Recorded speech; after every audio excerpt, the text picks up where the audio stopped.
everybody, welcome to my speed paint. So this is a speed paint that I would like to call Ophelia.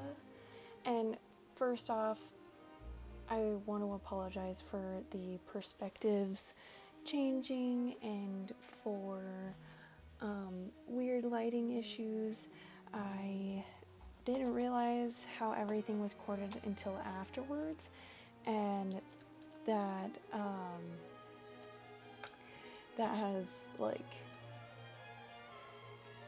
that it caused a weird fisheye lens, but you can definitely see everything that I use. I used some random brand of watercolors from Amazon. I also used a set from I forget the Art Philosophy. It's the skin tone set in this, as well as a few Holbein, and sorry, right there. I was trying to see what brands I used and nearly dropped it.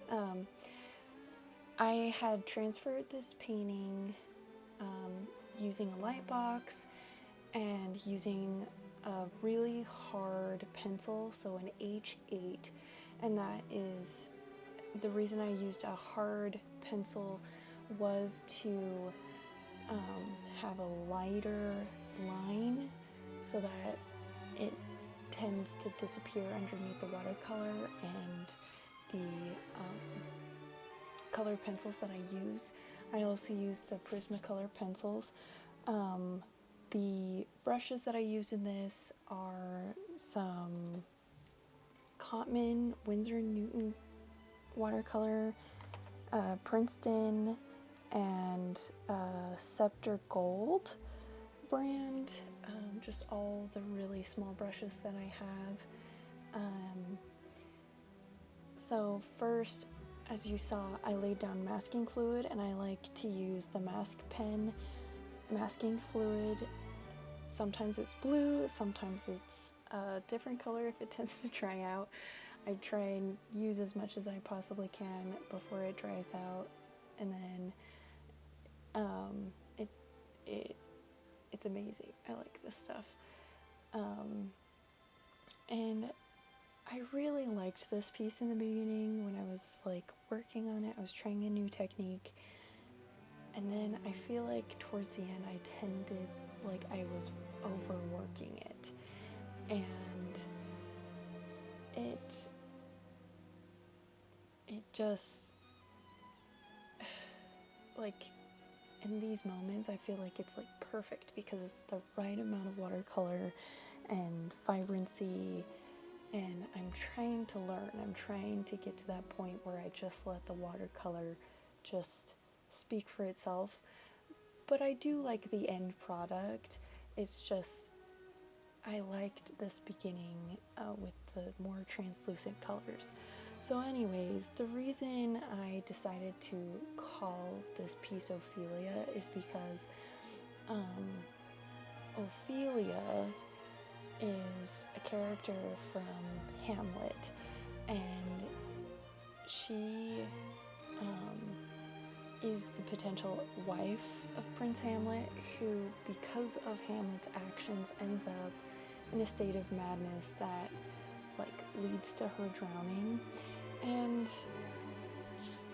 when I was thinking of this, I guess my own psyche felt in a state of madness. And so the name just felt right to me. And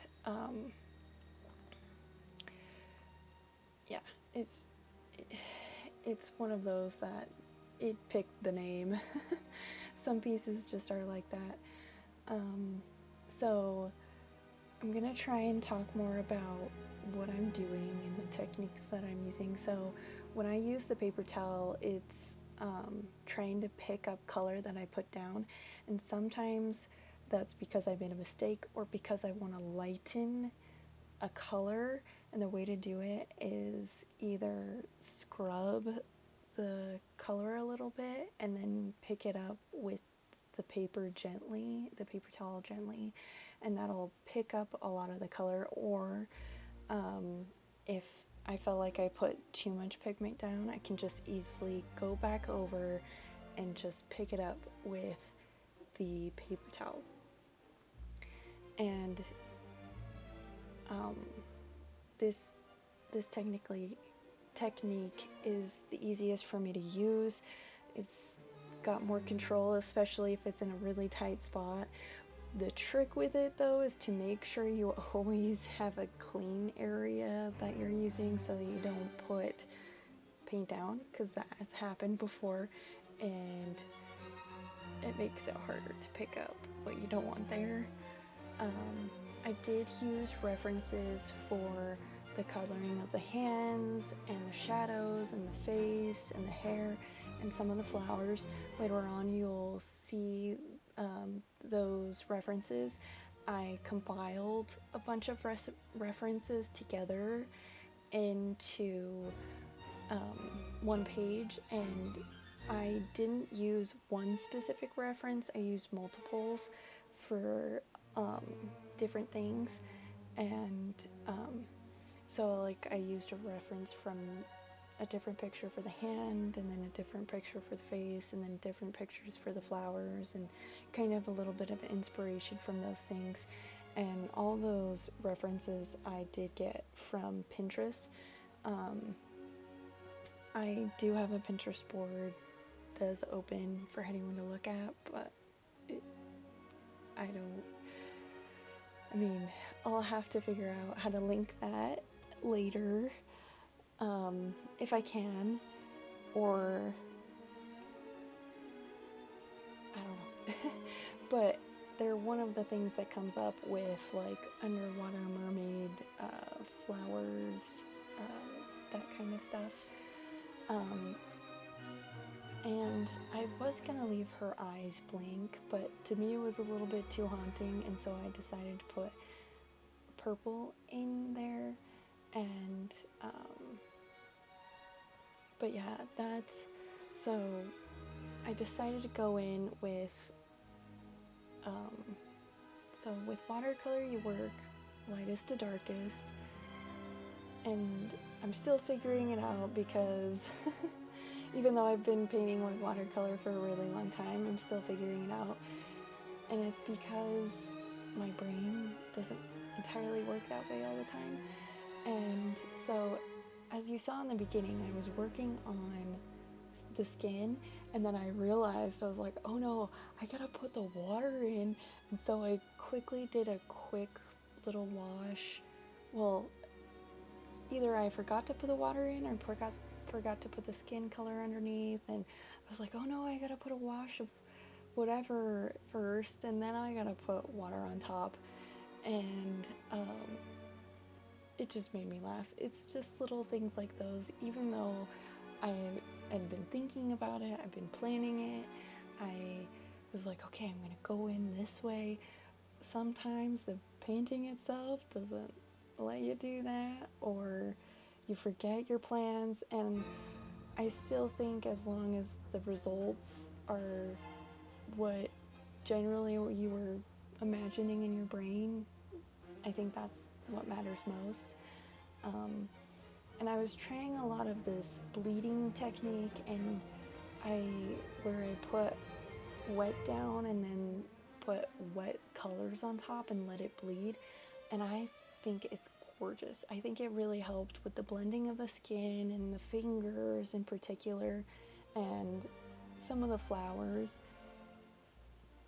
And like I said, I was like, this is the point where I was like, ooh, I really like this.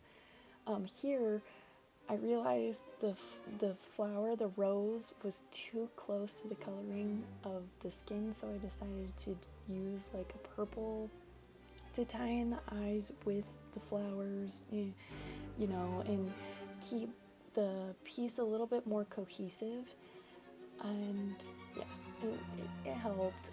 I tried to make sure all the colors were spread out and cohesive with all each other, and the skin tones, and that everything tied in with each other.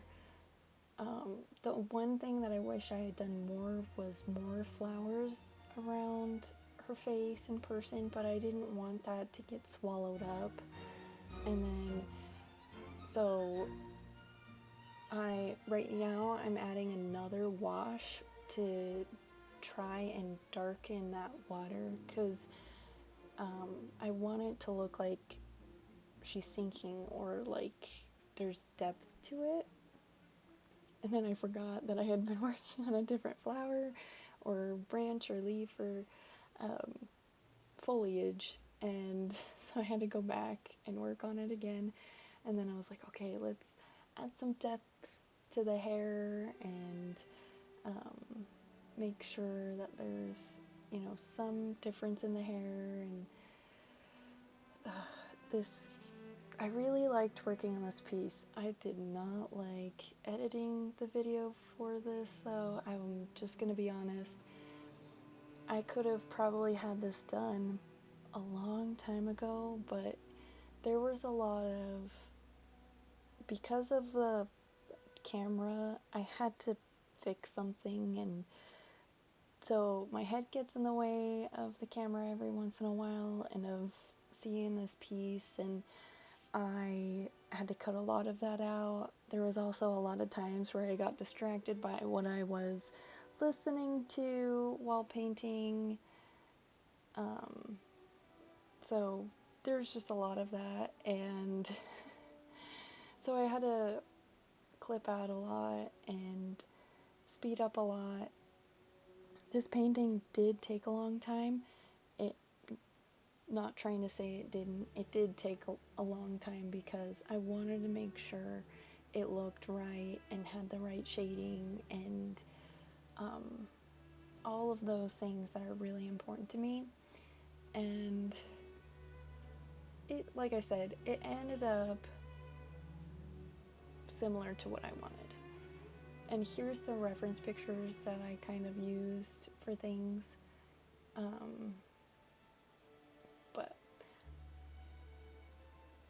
Yeah, so that's kind of what I went through with all of this. I also didn't want you guys to watch like an hour to 4-hour video, and then and so I tried to cut out as much as I can and speed it up enough to be below, like, be 30 minutes or less, because I know that a lot of people don't like watching longer than 30 minutes, and then a lot of people don't like watching like less than 10 minutes unless it's a short. So that's why I tried to figure that out, and yeah, and it just, I like showing what I do, but I don't like editing very much, but it is what it is. If I want to share what I do, I just gotta do the work. But yeah, so I like this part here. I love adding those layers to try and get more depth to colors. What I think makes this piece not work is probably the like leaves and the flowers on top. I think if I had took those away, like, imagine I could like just take those away without messing with what's underneath. I think that this piece would be amazing. I also think I do overwork the water a little bit, but not too bad. As you can see there, I'm like, oh no, there's too much. I'm gonna try and spread it around to different places. And yeah, there was a lot in that little spot, and I used it because I didn't need anything else. But yeah, that's what I really think kind of not ruined the piece, but made it less successful. And like I said, I'm still learning. I'm still trying to figure out this medium. It is one of those mediums that a lot of people still try and figure out, even people that are super confident in watercolor are still learning about watercolor because it's just one of those mediums that you just gotta keep learning from. I also think that